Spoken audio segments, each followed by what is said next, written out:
Hello everyone, स्व अध्ययन पर स्वागत है। आज हम कक्षा 8वीं के पाठ्य विषय चिट्ठियों की अनूठी दुनिया पाठ के प्रश्नोत्तर अध्ययन करेंगे। प्रश्न 1, पत्र जैसा संतोष फोन या एसएमएस का संदेश क्यों नहीं दे सकता? उत्तर, पत्रों का अपना अलग महत्व है। पत्रों द्वारा हम अपने मनोभावों को खुलकर व्यक्त कर सकते हैं, लेकिन फोन एसएमएस द्वारा केवल कामकाजी बातों को संक्षिप्त रूप से व्यक्त कर सकते हैं। पत्रों को हम अपने सगे संबंधियों की धरोहर के रूप में सहेज कर रख सकते हैं, परंतु फोन या एसएमएस को हम सहेज कर नहीं रख सकते हैं। पत्रों से आत्मीयता झलकती है। इन्हें अनुसंधान का विषय भी बनाया जा सकता है। ये कई किताबों का आधार है। प्रश्न 2, पत्र को खत, कागज, उत्तरम, जाबू, लेख, गणित, पाती, चिट्ठी इत्यादि कहा जाता है। इन शब्दों से संबंधित भाषाओं के नाम बताइए। उत्तर, खत ये उर्दू भाषा, कागज ये कन्नड़ भाषा, उत्तरम तेलुगु भाषा, जाबू ये भी तेलुगु भाषा, लेख ये भी तेलुगु भाषा, गणित ये तमिल भाषा और पाती ये हिंदी भाषा, चिट्ठी ये हिंदी भाषा, पत्र ये संस्कृत भाषा। प्रश्न 3, पत्र लेखन की कला के विकास के लिए क्या क्या प्रयास हुए, लिखिए। उत्तर, पत्र लेखन की कला को विकसित करने के लिए स्कूली पाठ्यक्रमों में पत्र लेखन का विषय भी शामिल किया गया। केवल भारत में ही नहीं बल्कि विश्व के अन्य कई देशों में भी प्रयास किए गए। विश्व डाक संघ की ओर से 16 वर्ष से कम आयु वर्ग के बच्चों के लिए पत्र लेखन प्रतियोगिताएं आयोजित करने का कार्यक्रम सन 1962 से शुरू किया गया। प्रश्न 4, पत्र धरोहर हो सकते हैं लेकिन एसएमएस क्यों नहीं? तर्क सहित अपना विचार लिखिए। अब हम इसका उत्तर देखेंगे। पत्र लिखित रूप में होते हैं। पत्र को लोग सहेज कर रखते हैं, परंतु एसएमएस को जल्द ही भुला दिया जाता है। एसएमएस को मोबाइल में सहेज कर रखने की क्षमता ज्यादा समय तक नहीं होती है, परंतु पत्रों के साथ ऐसी कोई समस्या नहीं होती है। हम जितने चाहें उतने पत्रों को धरोहर के रूप में समेट कर रख सकते हैं।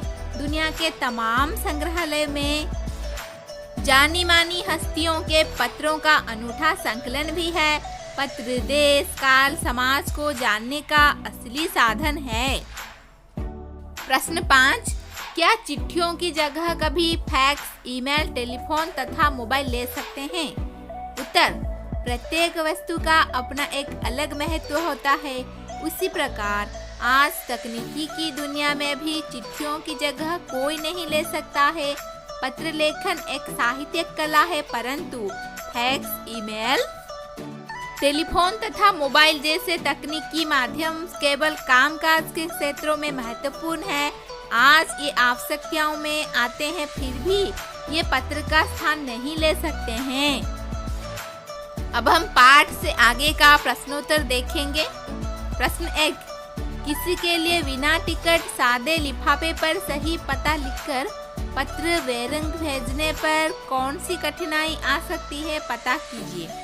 उत्तर, सही पता न लिखकर पत्र भेजने पर पत्र को पाने वाले व्यक्ति को टिकट की धनराशि जुर्माने के रूप में देनी होगी, तभी उसे पत्र दिया जाएगा, अन्यथा पत्र वापस चला जाएगा। प्रश्न 2, पिन कोड भी संख्याओं में लिखा गया एक पता है, कैसे? उत्तर, पिन कोड का पूरा रूप है पोस्टल इंडेक्स नंबर। यह 6 अंकों का होता है। हर एक का खास स्थानीय अर्थ होता है, जैसे राज्य, उपक्षेत्र, संबंधित डाकघर। पहला अंक राज्य, दूसरा अंक उपक्षेत्र और तीसरा अंक भी उपक्षेत्र, चौथा, पांचवा और छठा अंक डाकघर का होता है। इसके साथ व्यक्ति का नाम और नंबर आदि भी लिखना पड़ता है। पिन कोड किसी खास क्षेत्र को संबंधित करता है कि यह पत्र किस राज्य के किस क्षेत्र का है। इसके अंकों में शहर का संकेत होता है, इसीलिए पिन कोड भी संख्याओं में लिखा गया एक पता है।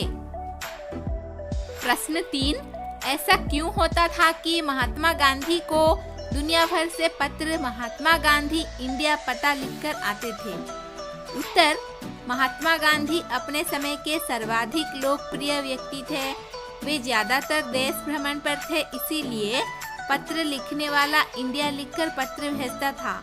गांधी जी देश के किस राज्य में रह रहे होंगे, यह देशवासियों को पता रहता था, अतः उनको पत्र अवश्य मिल जाता था। अब हम भाषा की बात अध्ययन करेंगे। प्रश्न 1, किसी प्रयोजन विशेष से संबंधित शब्दों के साथ पत्र शब्द जोड़ने से कुछ नए शब्द बनते हैं, जैसे प्रशस्ति पत्र, समाचार पत्र। आप भी पत्र के योग से बनने वाले 10 शब्द लिखिए। अब हम इसका उत्तर देखेंगे। उत्तर, साहित्यिक पत्र, 2 मासिक पत्र, 3 6-मासिक पत्र, 4 वार्षिक पत्र, 5 दैनिक पत्र, फिर साप्ताहिक पत्र, पाक्षिक पत्र, प्रेम पत्र, सरकारी पत्र, प्रार्थना पत्र, त्याग पत्र, नियुक्ति पत्र, मान पत्र, बधाई पत्र, संधि पत्र, निमंत्रण पत्र। प्रश्न 2, व्यापारिक शब्द व्यापार के साथ इक प्रत्यय के योग से बना है। इक प्रत्यय के योग से बनने वाले शब्दों को अपनी पाठ्य पुस्तक से खोज कर लिखिए। अब हम इसका उत्तर देखेंगे। व्यवसायिक, साहित्यिक, सांस्कृतिक, दैनिक, प्राकृतिक, जैविक, प्रारंभिक, पौराणिक, ऐतिहासिक, स्वाभाविक, आर्थिक, माध्यमिक, पारिश्रमिक। इन सब शब्दों में योग हुआ है इक प्रत्यय। प्रश्न 3, 2 स्वरों के मेल से होने वाले परिवर्तन को स्वर संधि कहते हैं, जैसे रविंद्र, रवि युक्त इंद्र।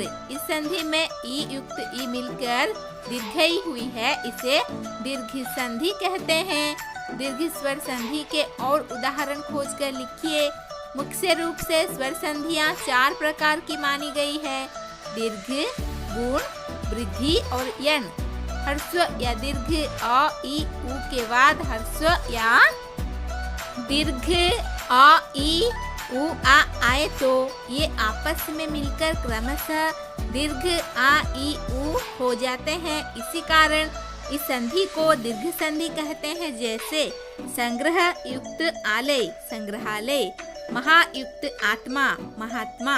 इस प्रकार के कम से कम 10 उदाहरण खोज कर लिखिए और अपनी शिक्षिका शिक्षक को दिखाइए। अब हम इसका उत्तर देखेंगे। 1, विद्यालय, विद्या युक्त आलय। यहाँ पर आ युक्त आ मिलकर विद्यालय स्वर संधि हुआ है। संग्रहालय, संग्रह युक्त आलय, हिमालय, हिम युक्त आलय, भोजनालय, भोजन युक्त आलय, रविंद्र, रवि युक्त इंद्र, अनुमति, अनु युक्त मति, गुरुपदेश, गुरु युक्त उपदेश, सदा युक्त एव, सदैव, सूर्य युक्त उदय, सूर्योदय, सु युक्त इच्छा, स्वेच्छा। इस प्रकार आज हमने चिट्ठियों की अनूठी दुनिया पाठ के प्रश्नोत्तर अध्ययन किया। धन्यवाद। ऐसे ही वीडियो देखने के लिए चैनल को सब्सक्राइब कीजिए। नोटिफिकेशन के लिए बेल आइकन को दबा दीजिए।